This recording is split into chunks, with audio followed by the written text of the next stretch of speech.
ছেলেরা মেয়েদেরকে প্রেমের প্রস্তাব দেওয়ার জন্য তাহাজ্জুদে দোয়া করতেছে। মানে ব্যাপারটা হচ্ছে তাহাজ্জুদের নামাজ পড়ে কেউ বলতেছে যে চুরি করব, ডাকাতি করব। চুরি ডাকাতি করার জন্য কেউ তাহাজ্জুদ পড়ে দোয়া করলে কি চুরি ডাকাতি হালাল হবে?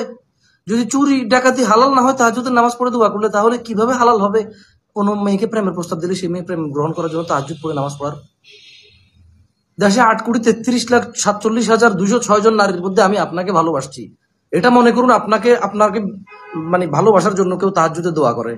ইন্না লিল্লাহি ওয়া ইন্না ইলাইহি রাজিউন। ইয়া শাবাব আল বাংলাদেশ, বাংলাদেশের যুবকদের কি হয়ে গেছে? আস্তাগফিরুল্লাহ। ইসলাম কোন সিনেমা নাটক না ভাই। এটা ভাই তোমার কি হয়েছে ভাই? তোমার কি ন্যূনতম সম্মান বোধ নাই ইসলামের জন্য? আল্লাহ সুবহানাহু ওয়া তাআলা হারাম করেছে, ওয়ালা তাকরাবুজ যানা, জানার কাছেও যেও না। ইন্নাহু কানা ফাহিশাতান ওয়া সাআ সাবিলা, নিশ্চয়ই এই জানা ব্যভিচার সবচেয়ে নিকৃষ্ট কাজ, নিকৃষ্ট পথ। আম্মা জান আয়েশা রাদিয়াল্লাহু তাআলা আনহা কি বলছে? হ্যাঁ, মা আহাদুন আগিয়ারা মিন আল্লাহ, তোমাদের মধ্যে সবচাইতে বেশি আত্মমর্যাদাবোধ হচ্ছে আল্লাহর।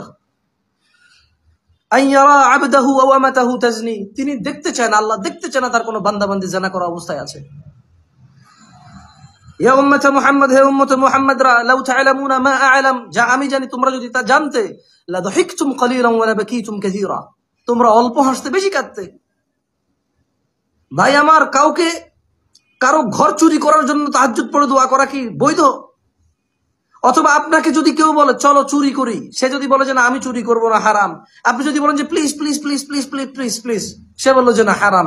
আপনি বলেন যে তোর পায়ে পড়ি ভাই চল আমার সাথে চুরি কর, সে বললো হারাম। আপনি বলেন যে ভাই দেখ এত করে বললাম তোর পাষাণ মন, চুরি করবি না তুই আমার সাথে, সে বললো আরে ভাই পাগল নাকি তুই, চুরি করা হারাম। এভাবেই তো মেয়েদের পিছিয়ে বাপরা ঘোরেন, আর মেয়েরা যখন হারাম বলে এটাকে প্রত্যাখ্যান করে, অথবা মেয়েরা ছেলেদের পিছিয়ে করে, ছেলেরা হারাম বলে প্রত্যাখ্যান করলে বলে যে মন ভাঙা মসজিদ ভাঙার সমান, আল্লাহ বদদুয়া দেবে, আমি কত আকতি মিনতি, তুমি অহংকারী। ইন্না লিল্লাহি ওয়া ইন্না ইলাইহি রাজিউন। ইসলামের কি ন্যূনতম জ্ঞানটুকু আমাদের থেকে চলে গেছে? ইসলামের জ্ঞান কি বিলুপ্ত হয়ে গেছে আমাদের থেকে? ওয়ালা তাকরাবুজ যানা, তোমরা জানার কাছেও যেও না। কেমন কথা! আউযু বিল্লাহি মিনাশ শাইতানির রাজিম। চরিত্রহীন, এগুলো চরিত্রহীনতা, আল্লাহ এগুলো চরিত্রহীনতা।